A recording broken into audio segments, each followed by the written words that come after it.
Hello and welcome to the editorial analysis of the Hindu. Today we shall be discussing the editorial of the 9th of July. But before we begin, I would like to share a proud moment for our institute with all of you all who are like a family for us on this particular channel. Now our founder, his interview is what has been covered in the Hindu, the Edge magazine of the Hindu, and also another proud moment is that we are conducting a free workshop on the 20th as well as on the 21st of July of one of our students who have been selected in UPSC in this particular year.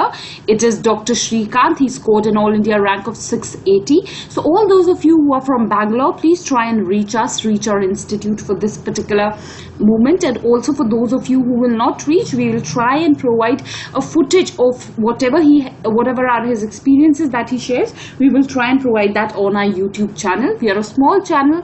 As of now, we are a small institute. We are trying to grow. And these steps are like a milestone for us, so I hope you will encourage us, and it was a moment to be shared with you. So on that note, let's begin our discussion.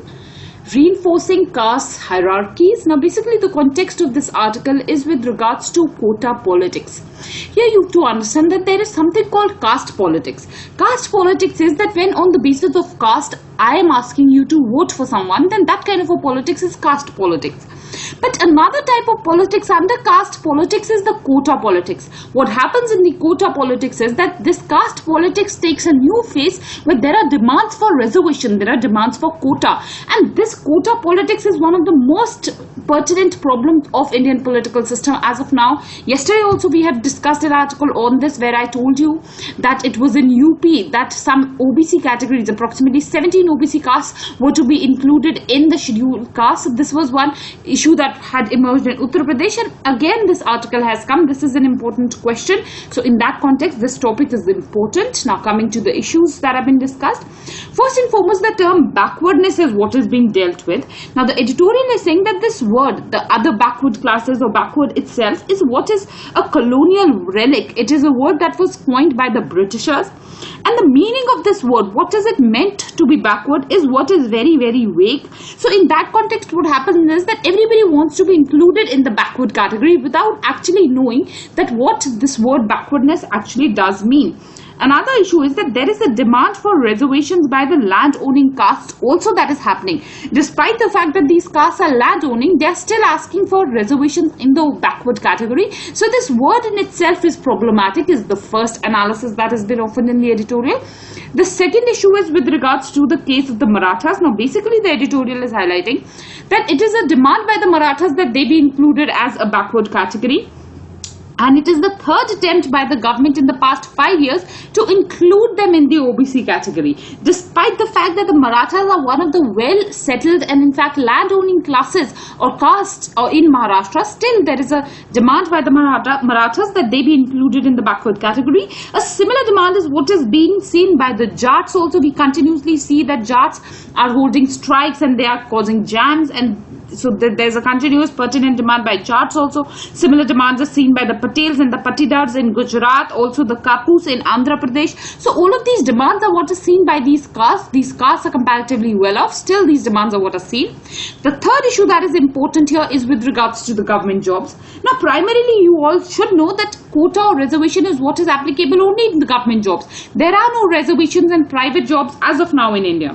So what is happening is that if there are so much of demand for reservations, it clearly shows that in India there is a high demand for government jobs. The government jobs are considered one of the most coveted jobs in India. They are considered as a stable source of livelihood. And the issue here is that the government jobs in India are what are shrinking. So this has become a much coveted pie, and as a result of which everybody wants that some share of the government jobs is what should come to their caste, to the youth of their caste, and as a result of which this entire controversy over the quota politics is what is starting. This brings us to another analysis which is important. Are the private jobs worse off as compared to the public jobs still? If that is the case, then that is again something that is not a good development for any nation. In any nation, whether it be public jobs or private jobs, respect of citizens is what is utmost. The job should be such that they should be paying well, and the rights of the workers are what need to be protected. Clearly what is happening is that the private sector is not protecting these rights, and as a result of which people are going ahead for public jobs, they are wanting or desiring public jobs. So that is one analysis that can be drawn here. Next, what the editorial is discussing about is a survey. This is the Indian Human Development Survey, which is the IHDS. And here it is being discussed that as per this particular survey, a comparison was what was drawn between the OBCs, the Brahmins, the scheduled castes, as well as the scheduled tribes. Now what has happened here is that it has been found that these castes, in comparison to the Brahmins, the OBCs, SC, STs are comparatively much more well off. Only these castes are second to Brahmins, it is sometimes felt in some areas, or in some areas they are equivalently progressive to the Brahmins as well. Several criteria what have been used for the comparison, for example, the availability of electricity, housing, water supply, all of these sewage systems, these are the methods based on which this comparison is what was drawn. So on these analysis, even in the terms of educational qualification, all of this are pointing to the fact the castes that are demanding for these kind of reservations under the backward category are actually not backward. So that is one analysis which was drawn from the IHDS survey. Another analysis that is important here is with regards to the agricultural distress. Now basically here you should know that these castes that are demanding for reservations, the Jats, or for that matter the Marathas, these are land owning castes. And these castes have for long been in the agriculture sector. And this is one issue that needs to be related to the agricultural distress in the country. Definitely there is an agricultural distress. The income in agriculture sector are what have reduced drastically. There is a lot of mechanization that is taking place in agriculture, as a result of which agriculture is not able to create the amount of employment that it used to in the past. And there is a huge desire amongst the people who are involved in the agriculture sector to take up other jobs, and it is for this reason also that these people are demanding for reservations. Now, if a question does come on agriculture distress, and you are discussing about the agricultural aspects of this distress, try and bring out this interlinking, try and link it to the demands for caste quotas. This is going to be an important analysis, and you will definitely be rewarded for such kind of a linkage. So that is what is important. Another thing that is important here is with regards to the economic odds. Now basically this is also reflecting that the economy is not developing adequately. What should happen is that instead of asking for a share amongst already shrinking jobs, more number of jobs are what should be created. We have recently discussed and we have recently read that reports are indicating that the unemployment rate in India is at a 45-year high. This again is reflecting that why is it that people are demanding for reservations? They are demanding for reservations because the job market in India is very, very competitive. And as a result of which this is being demanded by the agriculture sector, as well as by the entire youth of the country, that to keep up with the economic odds, it is important that reservation be provided to them. So this is not a good development or good sign for the economy. What is rather required here is that the economy should compensate for the job demands across the country, and that is what is going to be the true solution. That is what is going to be the real answer, which brings us to the next analysis. The real answer is not reservation. In any case, if reservation is provided also, what is the percentage of government jobs that are coming out? It is already so less, and it is further shrinking. As we all know, we are UPSC aspirants. Even the posts in UPSC are shrinking. So in that context also we know that reservation is not the answer, but what is required is that jobs should be created for the educated youth of India. That is what is important. Next, what has been discussed here is with regards to the SC/ST Prevention of Atrocities Act. Now basically there has been a demand by the quota politics. In quota politics there has been a demand by several castes that this particular act, which provides protection to the SCs and STs, be done away with. But the editorial is opposing this. The editorial is highlighting that these kind of act, or this act is one act because of which a major part of the SCs and ST population are feeling secure. Otherwise they are a very, very, very vulnerable group. There is violence against them. For example, there is violence against them targeted at intercaste marriages, also violence against them whenever they want to they go ahead with some temple entry. So these kind of issues, Dalit attacks, Dalit lynching is what is common in India. So in that particular context, this act needs to be sustaining, and this act cannot be repealed, is what has been talked about in the editorial. Now, as I have discussed, quota politics in my opinion will be one of the most important topics for UPSC, and I would advocate that this year you should be prepared for this one particular topic. In any area, as a social issue primarily a question can come, in politics a question can come. We had discussed yesterday that the power to include a caste in the SC/ST list is with the parliament alone, so as a political matter also this is relevant. Try and link it to economic aspect also, considering that economy is not developing adequately. agricultural distress is there. So that is how you have to link this one article in multiple aspects. So that is the relevance. Coming to the next article, a shot at economic logic. Now basically, the context here is with regards to the 12th summit of the African Union. This is what has taken place at Niamey, which is the capital of Niger Republic. So this was the summit, and you should know about this particular summit, and primarily the impacts of this summit for India is what is the most important for us. Coming to the issues which have been discussed, first and foremost, you should know about the African Union itself. The African Union was what was formed way back in the year 1963. This has 55 members is what you should know. So this is first and foremost some basic about the African Union. Now what has happened here is, and under this particular summit, what is important is that an African continental free trade agreement is what has been proposed. If this agreement is what comes across, then what is going to happen is that free trade is what is going to take place across the entire African continent. So this is what is important, and also as of now this is what has been ratified by 27 members.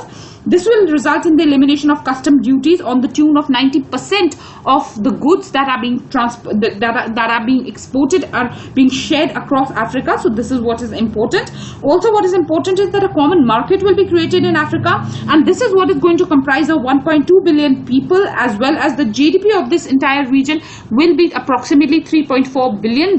So this is again something that is a major development. The GDP is a huge number, and this is what is relevant for us. This is going to be approximately as big as a country like India itself, and this is going to result in the biggest ever free market in the entire world. So in this particular context, this is what is important. This will be the world's largest free trade agreement also. So this is again what is impactful globally.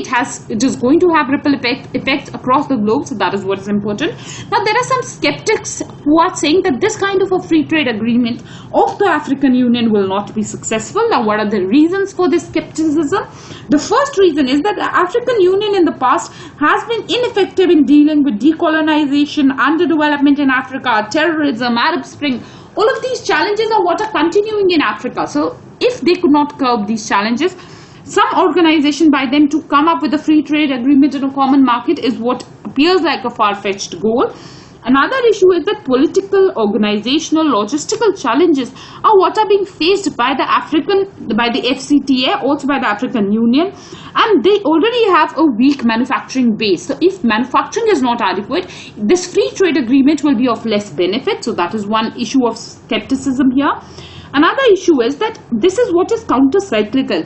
At present, the entire world is moving towards protectionism. There's a trend of global protectionism. For example, the US-China trade conflict is reflecting that. Brexit is reflecting that. Stalemate at WTO is reflecting that. So in such a scenario, when the entire world is moving towards protectionism, it appears that it is not going to be successful if a free trade agreement of this nature is what comes into existence. So that is what is important. But there is some optimism around it as well. First and foremost, the reason for optimism is that China is what is cooling off in Africa, and this could provide an opportunity for the other countries to engage with each other. Another thing is that there are already 5 regional economic blocks in Africa. These 5 regional economic blocks are successfully working in Africa, and they could be an example. They could lessons what could be drawn from this to form a bigger exchange group. So that is what is important. Another thing that is important is that in the year 2018, an intra-African trade fair is what was held. And this intra-African trade fair resulted in business deals to the tune of $32 billion. So this is a huge number that was raked in, and as a result of which it is being expected that this kind of a free trade agreement is what is indeed going to be successful. So that is what is relevant. Now the most important aspect of this particular article are the impacts that are going to be there on India as such. India-African relations are important. Questions in the mains have been asked on the Indian-African relations, and in that particular context, this article becomes very, very important for us. Now, first and foremost, you should know that Africa is what is very, very important for India. It is an important trade partner for India. Approximately there is a trade of $70 billion that India has with Africa, and in this, Africa is the 10th of India's trade partners. 1/10 of India's trade is what is done with Africa, in short. So that is what you should know. If only 1/10 of our trade is what is done by with this huge continent, then you can well expect that there is huge scope for growth, especially in the backdrop of the trade wars that are going on.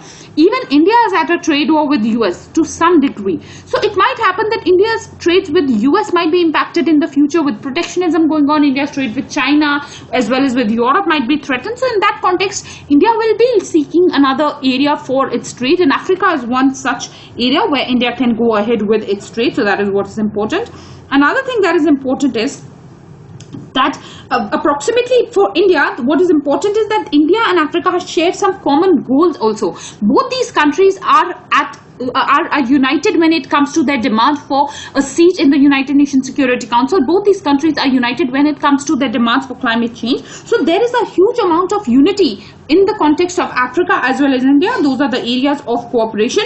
Also, what is important is that if this kind of a free trade agreement does come up between Africa and India, then it is definitely something that is in India's interest, because formalization and transparency is what will come in African economies, which will always be in India's interest. Also, India has a diaspora of 3 million people in Africa. It is in their interest that India and Africa have better relationship. Also, an India-Africa free trade agreement is also in the pipeline. So that is what has been analyzed. If you want to prepare for India-Africa as a topic, which is an area of syllabus in the international relations, this article is sufficient enough to provide you all of that information that is required. It will be sufficient enough to cater for an adequate answer in your mains paper. So that is what is the relevance of this article. Indeed, very, very important. Try and cover this particular article, and your one topic for UPSC mains is what is covered. So that is how you have to look at this article and prepare it. That is the importance. Coming to the next article, a regrettable conviction. Now, basically, the context of this article is with regards to a conviction that has taken place of a political leader. It is Mr. Waco's conviction. He was a prominent pro-LTTE politician. LTTE, we all know, was the organization that was a terrorist organization in Sri Lanka that was fighting for the rights of the Tamils in Sri Lanka.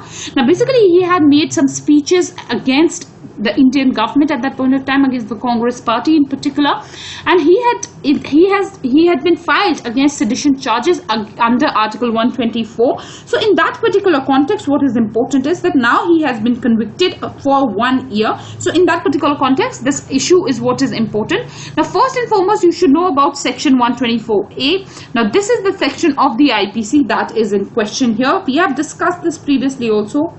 This is what makes sedition an offense. Sedition is any type of speech or any type of statement which tries to create disaffection towards the government. So that is what is sedition, and this is what is punishable. This is what is a punishable offense to the tune of 3 years or maximum to life imprisonment also. So this is what is Section 124A. Now, what is important here is that he has been punished for a political speech. You have to understand that political speeches are meant to be critical of the government. They are meant to be such that they are somehow censoring the government. So if these political speeches are also going to be convicted under Section 124A, then definitely fear is what is going to be created, and free opposition in the country is what is going to be deterred, which is not in the interest of the polity. So that is what is important. Another thing that is important is that there have been several demands to scrap off the Section 124. It has been argued that there is no space for it in a free democracy and in an era of free speech, but clearly India is amongst a few countries which continues with such a law, so that is an issue. Another thing is that you should know about the history of the Section 124A. Now, basically, this is what came into existence in the year 1870. So this is what is a colonial relic. And you should know what is important is that the country UK, that is the Britain government itself, had scrapped it way back, but India continues to stay with it. So this is one issue. Another issue that is important here and that I have discussed in the past also, that sedition in itself means that creating disaffection against the government. Now, this is a very, very vague concept. This idea is very, very vague. Anything can be considered as creation of disaffection against the government, and no clear rules or no clear norms are what are there in the context of sedition, and as a result of which there is huge amount of scope that this is what can be misused by the government in power, by the executive. So this is what is important here, that freedom of speech is what is threatened. If ever an article is coming where you have to discuss about freedom of speech or the power of the government, misuse of power by the executive, this is a classic example where you have to use, and the relevance of this particular article is as an example only. It is a further material, so that is the relevance and that is the application of this particular article. Now, that's about our discussion today. I thank you all for watching the video.